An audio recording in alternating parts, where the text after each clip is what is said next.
Love was never designed to survive reality. It was designed to survive uncertainty. That is why poor people romanticize love more aggressively than rich people. When life is unstable, humans turn emotion into religion. They need someone to believe in because they cannot believe in the future. Money changes this instantly. Not because money buys love directly, that is the childish interpretation, but because money removes the conditions that expose human desperation.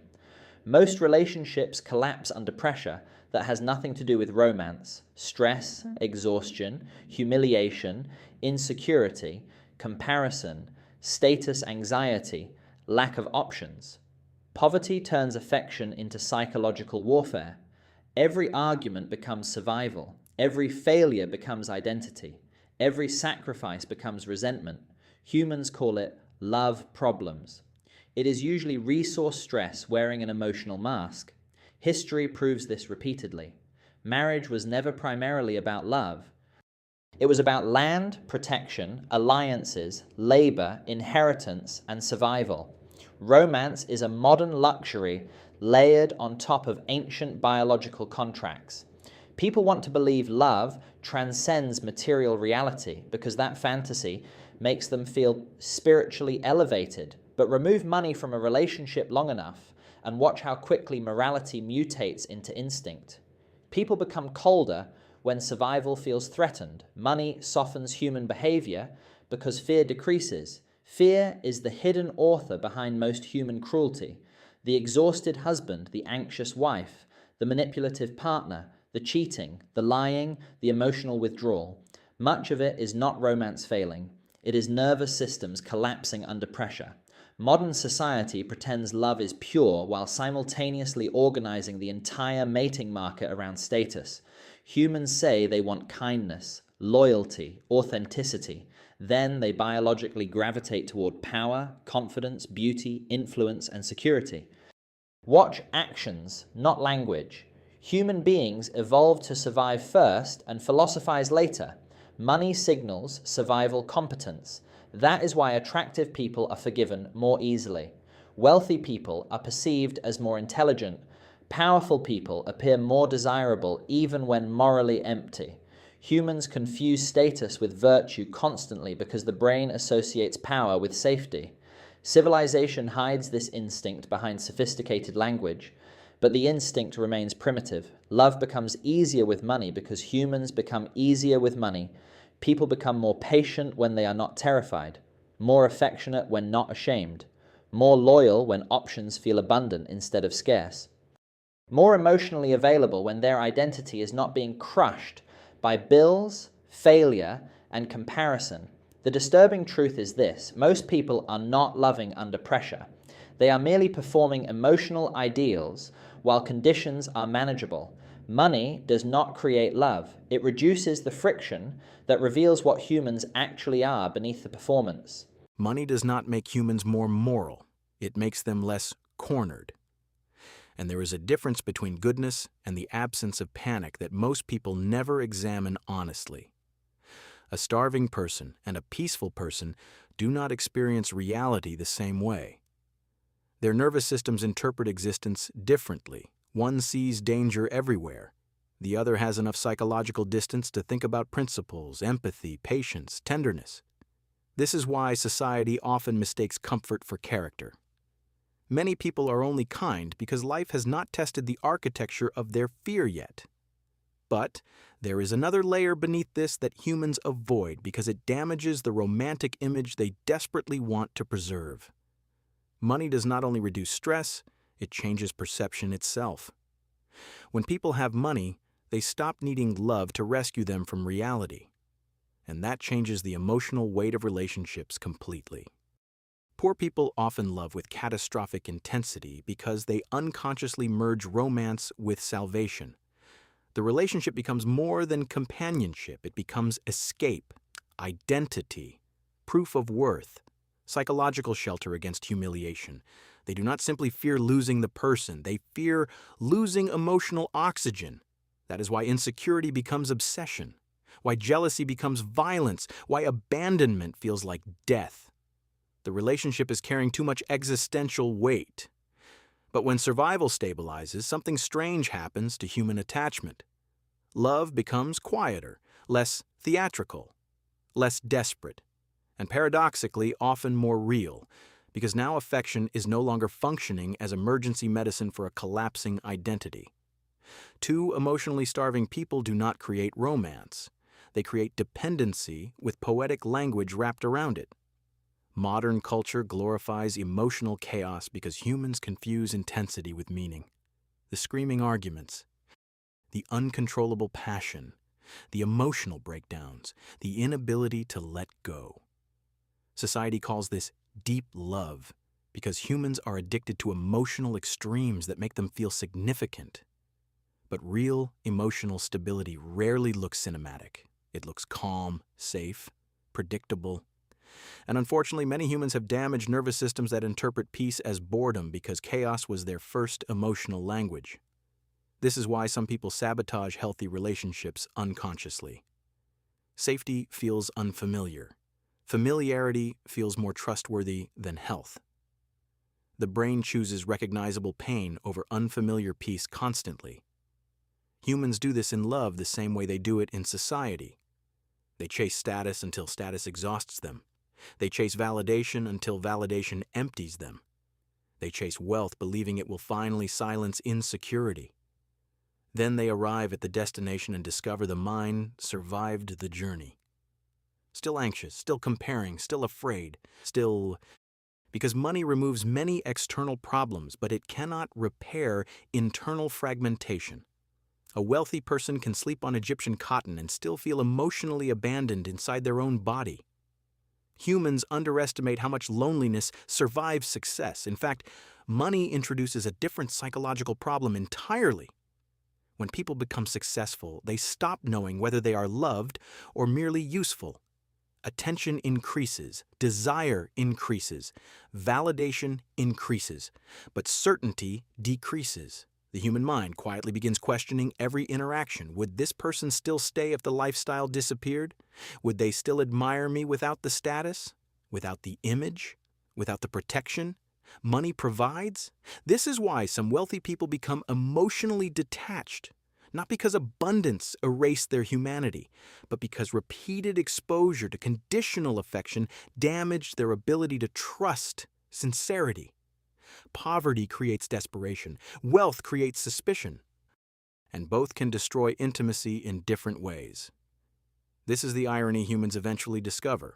Money solves many practical problems while exposing spiritual ones. A poor couple suffers under pressure. A rich couple often suffers under emptiness. Not always, but often enough to reveal something uncomfortable about modern civilization. Humans built societies optimized for economic survival, not emotional wisdom.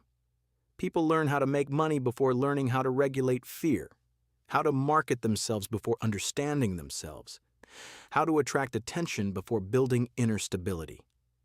So they enter relationships psychologically unfinished. Two people searching for someone else to repair wounds, neither fully understands. And for a while, it works because distraction can imitate healing temporarily. But eventually, reality enters quietly.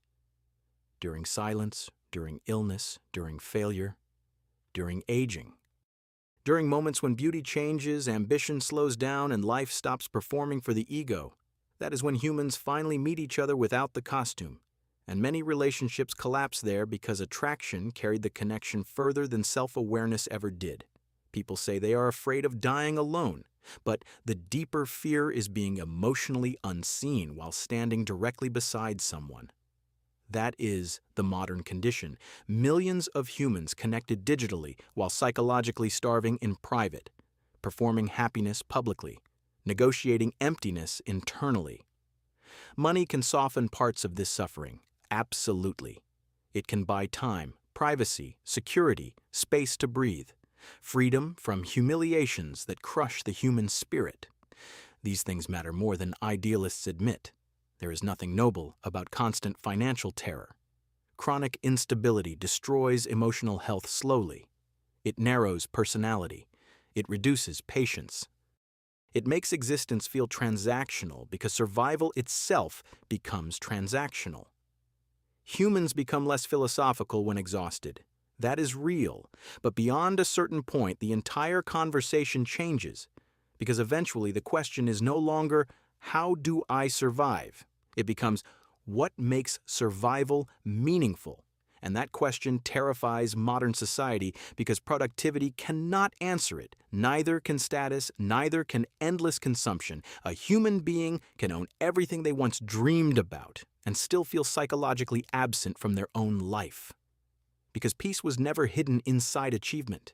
Peace comes from reducing internal war, from understanding yourself clearly enough that external comparison loses control over your identity, from recognizing how much of human behavior is fear-wearing sophistication, fear of insignificance, fear of rejection, fear of aging, fear of being ordinary, fear of not being loved enough.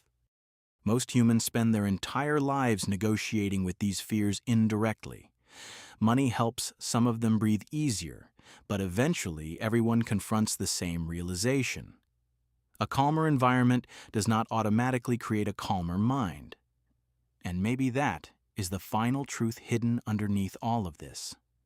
Love becomes easier with money because suffering decreases. But real connection only becomes possible when performance decreases too. When two people stop using each other as emotional anesthesia, when they stop demanding salvation from another imperfect human nervous system, when they stop confusing possession with intimacy. That kind of love is quieter than fantasy, less dramatic, less addictive, but far more stable. Because it is no longer built on panic, it is built on understanding. And understanding may be the closest thing humans ever come to peace. After all of this, a human being eventually reaches a crossroads, not financially, psychologically. Because once you understand how fear manipulates behavior, how status distorts identity, how society trains people to perform instead of live, you lose the ability to participate unconsciously. You start seeing the machinery, and that creates a dangerous moment. Some people become cynical there, others become numb, others spend years pretending they never saw the truth at all because awareness can feel socially isolating. It separates you from the emotional hypnosis most people call normal life. But the point of seeing reality is not to become hopeless. It is to become intentional. That is the difference. The goal is not to reject money. The goal is to stop emotionally kneeling before it, because money is a tool, but the human nervous system turns tools into gods very quickly. Once that happens, enough never feels like enough. A person with nothing says, if I become successful, then I'll finally relax. A person with success says, if I lose this, I lose myself. Both are trapped. One worships the absence of money. The other worships the fear of losing it. Freedom begins when money stops determining your internal worth, not your external reality, your internal worth. That distinction changes everything. A conscious person still works hard, still builds, still earns, still wants stability. But they stop attaching their identity to applause, and that is one of the most important psychological shifts a human being can make. Because society rewards performance, not peace. If you are constantly admired, constantly visible, constantly validated, society calls you successful, even if your inner life is collapsing quietly. Meanwhile, a person with emotional stability, self-respect, deep relationships, and inner calm may look completely invisible to the world. Modern civilization has confused attention with meaning. Do not make the same mistake. There are people with millions of followers who cannot sit alone in silence for 10 minutes without anxiety consuming them. That is not power. Power is emotional independence, the ability to remain internally stable without constant reassurance from strangers, the ability to hear criticism without psychological collapse, to experience success without arrogance, to experience failure without self-hatred. That is strength. Not dominance, not image, not intimidation. Real strength is remaining human in environments designed to turn humans into performers.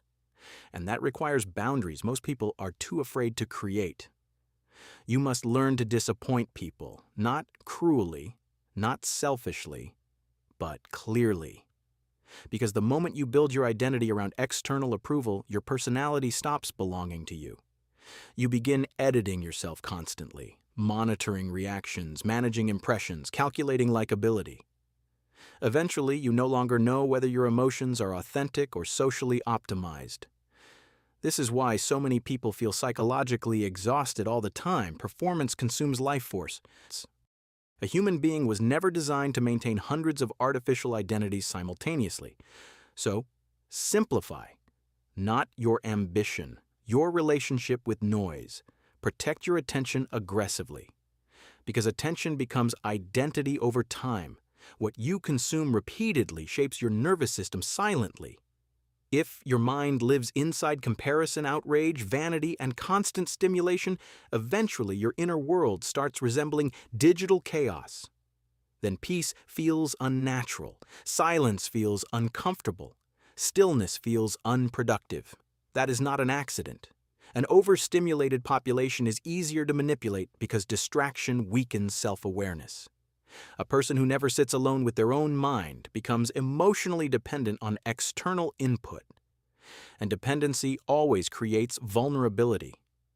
So learn how to be alone without feeling abandoned. That changes a human being completely. Not isolation, not emotional withdrawal, but the ability to exist peacefully in your own presence. Because when solitude stops frightening you, manipulation loses power over you. You stop chasing relationships out of panic. You stop begging for validation. You stop tolerating disrespect simply to avoid loneliness. And suddenly your decisions become clearer, not easier, clearer. That clarity also changes how you pursue success. You stop asking, what will impress people? And start asking, what kind of life allows me to remain psychologically intact? That question is far more important, because humans can survive impressive lives while internally disintegrating. Many already are. So build carefully, earn money, absolutely. Financial instability destroys dignity faster than romantics admit, but never sacrifice your nervous system to purchase an identity. There are people making enormous amounts of money while spiritually decaying in private, exhausted, emotionally numb, unable to feel joy without stimulation. That is not success. That is sophisticated self-abandonment. A meaningful life requires alignment. Your work, your values, your relationships, your inner world, not perfection, alignment. When your external behavior constantly violates your internal truth, the body notices before the mind does. Anxiety increases, resentment grows, emptiness deepens. Humans are remarkably skilled at lying socially while psychologically collapsing internally. Stop doing that. Say less dishonest things. Choose fewer fake relationships. Respect your own limits before your body is forced to enforce them through burnout, depression, or emotional detachment. And understand this clearly. You do not need to become cold to survive reality. That is another lie broken people teach each other. Some humans become cruel because they confuse numbness with strength. But emotional deadness is not evolution. It is unresolved pain becoming personality. Remain soft enough to feel life. Remain strong enough not to drown in it. That balance matters more than status ever will. Because at the end of all ambition, all competition, all accumulation, human beings are still searching for the same things they searched for thousands of years ago. Safety, connection, meaning, peace. Nothing changed except the packaging. The modern world simply created more distractions between humans and those truths. So if you understand all of this now, live differently, not dramatically, quietly. Stop trying to win performances that do not matter. Stop turning your entire existence into a negotiation for approval. Stop building a life that looks successful from a distance but feels unbearable internally. Most people never question the script. They inherit values from exhausted societies and spend decades chasing goals they never consciously chose. You do not have to continue that cycle. You can earn without worshiping wealth, love without losing yourself. Build without destroying your nervous system. Remain ambitious without becoming emotionally hollow. But only if you stay conscious. because unconscious living is the real danger, not failure, not rejection, not being ordinary, just unconsciousness. A human being who cannot see their own compulsions will spend their entire life serving them. And maybe that is the final realization underneath everything. Peace was never hiding at the end of achievement. It was hiding underneath the noise, underneath the performance, underneath comparison, underneath fear. And the moment a human being stops needing the world to constantly confirm their value, something inside them finally becomes still, not empty, still. And in a civilization built on psychological agitation, that stillness becomes a form of freedom.